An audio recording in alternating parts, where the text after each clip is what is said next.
Қайтыс болған пендеге айтатын бата. Бисмиллахи-рахмани-рахим. Бірінші талдау. Қадірін білмес адамның ортада тірі жүргенде, орны қалады ойсырап, бір күні бақиға кеткенде.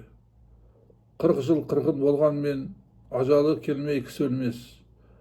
Алладан бұйрық келген соң, қашып кететін жерің жоқ.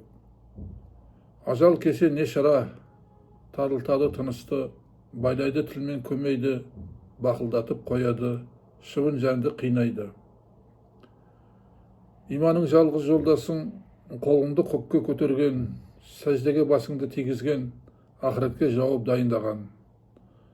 Құран сөзі қасиет, пайғамбар сөзі өсиет. Күдеріңді үзбе Алладан, көрсең де қайғы қасірет. Аумин.